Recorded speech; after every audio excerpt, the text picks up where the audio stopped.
အားလုံးပဲမင်္ဂလာပါဒီနေ့ဗီဒီယိုလေးမှာတော့ Zoom meeting အသုံးပြုနေ part 2ကိုရှင်းပြပေးမှာပဲဖြစ်ပါတယ်ဗီဒီယိုလေးရဲ့အောက်မှာကျွန်တော် chapter bar လေးကိုလည်းလုပ်ထားပေးပါတယ်ကိုသိကျင်တဲ့အပိုင်းကိုနားမလည်တဲ့အပိုင်းတွေကိုပြန်ပြီးတော့သွားပြီးတော့ကြည့်လို့ရပါတယ်ပြီးတော့ bonus အနေနဲ့ကျွန်တော် virtual background ပုံတွေကိုလည်း download ဆွဲလို့ရအောင်ကျွန်တော် link လေးကိုလည်းပေးထားပေးပါတယ် download ဆွဲပြီးတော့ကိုလိုအသုံးပြုလို့ရပါတယ် okay စလိုက်အောင်ဗျာ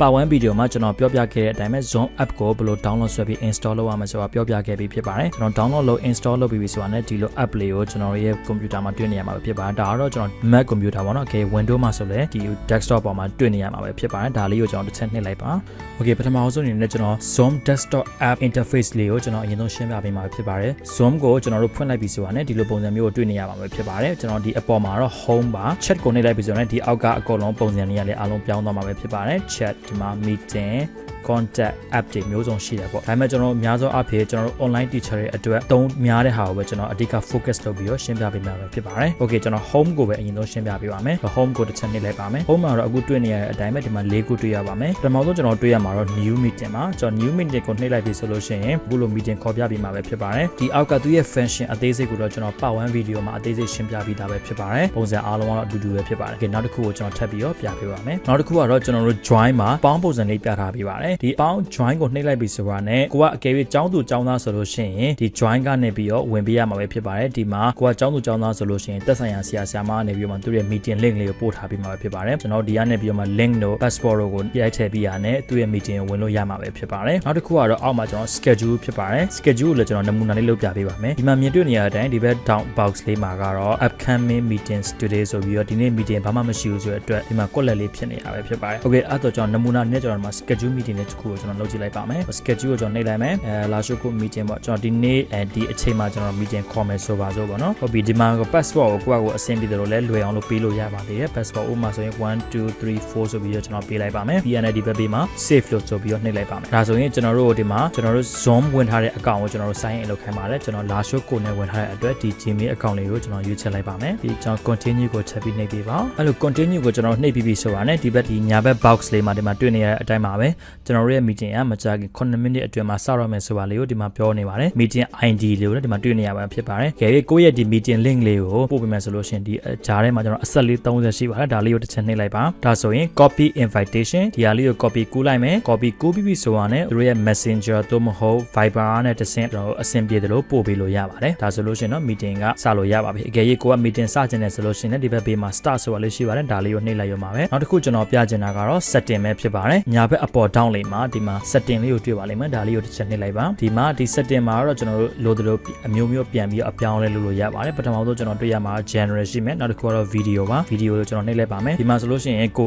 သုံးထားတဲ့ webcam ကိုဒီမှာရွေးချယ်လို့ရပါတယ် HD camera ကိုပဲကျွန်တော်သုံးထားတဲ့အတွက်ဒီ camera တစ်ခုပဲပေါ်နေရပဲဖြစ်ပါတယ်အကယ်၍ကိုမှာခြားသော webcam တွေသုံးနေဆိုလို့ရှိရင်ဒီမှာအဆင်ပြေလို့ပြန်ပြီးတော့ရွေးပြီးလို့ရပါတယ်နောက်တစ်ခုကျွန်တော်ပြချင်တာကတော့ဒီမှာ background effect ဖြစ်ပါတယ်ဒီမှာဒါဆိုတော့ကျွန်တော်ရဲ့ဒီ background တွေကဒီပုံစံလေးဖြစ်နေတာပေါ့နော်ကျွန်တော်ဒီပုံစံကိုကျွန်တော်မကြိုက်ဘူးတခြားပုံစံတွေပြောင်းနေတယ်ဆိုလို့ရှိရင်ဒီမှာကျွန်တော်တို့အမျိုးမျိုးပြောင်းလို့ရပါတယ်ပြီးတော့ကျွန်တော်အစက video ရဲ့အစကကျွန်တော်ပြောခဲ့သလိုပဲကျွန်တော် background လေးတွေကိုလည်းကျွန်တော်အားလုံးကို share ပေးထားပါတယ်ဒါလေးကိုဘယ်လိုထည့်ရမလဲဆိုတော့ကျွန်တော်ဒီမှာအပေါင်းလက္ခဏာလေးဒီမှာတွေ့ပါလိမ့်မယ်ဒီအပေါင်းလေးကိုနှိပ်ပေးပါ add image ကိုသွားပေးပါ file လေးထဲမှာဒီမှာ virtual background ကျွန်တော်6ခုကို present ပေးထားပါတယ်ဒီမှာကိုအဆင်ပြေတဲ့ virtual background လေးကိုရွေးပြရနဲ့ဒါလေးကို select မှတ်ပြရနဲ့ open ကိုနှိပ်ပေးလိုက်ပါဒါဆိုရင်ကျွန်တော်တို့ရဲ့ background ကဒီမှာပြောင်းသွားမှာပဲဖြစ်ပါတယ်ဒါကိုတော့ကျွန်တော် link လေးကို description လေးမှာပေးထားပေးပါတယ်သွားပြီးတော့ download ဆွဲလို့ရပါတယ်ဒီဘက်ဘေးမှာတော့ကျွန်တော် video filter ဆိုတာလေးရှိပါတယ်ဒါလေးကိုတစ်ချက်ကျွန်တော်စမ်းကြည့်ပါမယ်ဒီ filter ကတော့ကျွန်တော်တို့ရဲ့ဒီပုံစံလေးတွေကိုမျိုးမျိုးပြောင်းပေးရဖြစ်ပါတယ်ဥပမာဒါလေးကိုကျွန်တော်နှိပ်ကြည့်လိုက်မယ်ဆိုပါစို့ဒါဆိုလို့ရှိရင်တော့ကျွန်တော်ဒီမှာအခုမြင်တွေ့နေရတဲ့အတိုင်းဖြစ်သွားမှာပဲဖြစ်ပါတယ်အခုကျွန်တော်စမ်းကြည့်လိုက်အောင်ကလေးလေးအနေနဲ့မပြင်းသွားအောင်ပေါ့နော်ကျွန်တော်ဒီပုံစံလေးလေးပြောင်းပြီးတော့တင်လို့ရပါသေးတယ်နောက်ဒီဘက်နောက်တစ်ခုကတော့ဒီမှာ avatar ဆိုတာလေးရှိပါတယ်ဒါလေးကိုကျွန်တော်စမ်းကြည့်လိုက်အောင် hello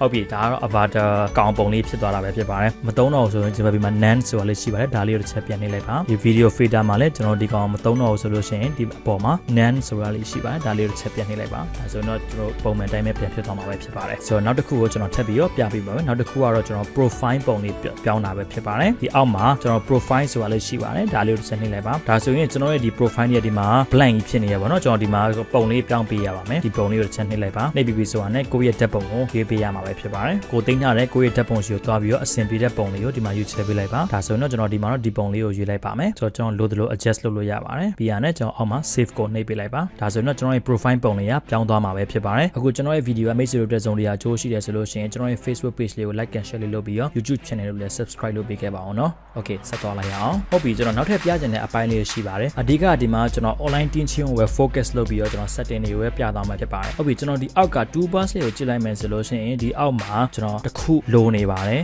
ကျွန်တော်တို့စာသင်တဲ့အခါမှာကျောင်းသား10ယောက်ရှိမယ်15ယောက်ရှိမယ်ခါလီမှာသူတို့အုပ်စုလေးတွေခွဲပြီးတော့ကျွန်တော်တို့ activity လေးတွေပေးတာမျိုးလို့ရှိမယ်တခြားသောဒီ project လေးတွေပေးထားမျိုးရှိတယ်ဒီအောက်မှာအဲ့လို breakout room ကိုခွဲလို့ရတဲ့ဒီမှာ setting လေးရပါမလာပါဘူး breakout room ကိုကျွန်တော်တို့ဘယ်လိုဒီမှာထည့်ရမလဲပေါ့နော်ဒါလေးကိုကျွန်တော်ထပ်ပြီးတော့ပြပြီးတော့လောလောဆယ်ကျွန်တော် meeting လေးကိုခဏပေးလိုက်မယ် Zoom app ကိုပြန်သွားပေးပါဒီအပေါ်မှာ setting ဆိုတာလေးကိုရှိပါတယ်ဒီဟာလေးကိုတစ်ချက်နှိပ်ပေးပါအောက်ဆုံးကိုဆွဲချလိုက်ပါအောက်ဆုံးမှာ view more setting ဆိုတာလေးကိုတွေ့ပါလိမ့်မယ်ဒါလေးကိုတစ်ချက်နှိပ်လိုက်ပါဒီ Zoom website page ကိုရောက်သွားမှာပဲဖြစ်ပါတယ်တင်ဆိုတာလေးရှိပါတယ် setting မှာဒီဘက်ဒီမှာ meeting ရှိရယ်ဒီအောက်ကိုကျွန်တော်တို့ဆက်ပြီးတော့အောက်ကိုအောက်ထီကိုကျွန်တော်တို့ဆွဲချသွားပေးပါဒီမှာ in meeting advanced ဆိုတာလေးတွေ့ပါလိမ့်မယ် breakout room ဆိုတာလေးရှိပါတယ်ဒီ button လေးကိုကျွန်တော်တို့ on ပေးလိုက်ပါဒါလေးကိုတစ်ချက်နှိပ်လိုက်ပါဒါလေးကို on လိုက်ပြီးဆိုတော့အောက်က box လေးတော့အကုန်လုံး tick လုပ်ပေးလိုက်ပါပြီးပြီဆိုတာနဲ့ကျွန်တော်ဒီကောင်လေးကိုပြန်ပိတ်လိုက်ပါပြီးရင်ကျွန်တော်တို့ရဲ့ Zoom app ကိုပြန်သွားပေးပါပြီးရင် meeting ကိုကျွန်တော်တို့ပြန်ခေါ်ပြီးကြည့်ပါ and ဟုတ်ပြီကျွန်တော်တို့ဒီမှာအသစ်တစ်ခုတွေ့လာပါပြီ breakout room ဆိုတာလေးကိုဒီမှာတွေ့နေရမှာပဲဖြစ်ပါတယ်ဟုတ်ပြီအဲ့တော့ကျွန်တော်တို့အလိုသလိုကိုယ့်ရဲ့ကျောင်းသားပေါ်မှာမူတည်ပြီးတော့ breakout room လေးကိုအသုံးပြုလို့ရမှာပဲဖြစ်ပါတယ် breakout room အသုံးပြုပုံကလွယ်ပါတယ်ဒါလေးကိုကျွန်တော်တစ်ချက်နှိပ်လိုက်ပါ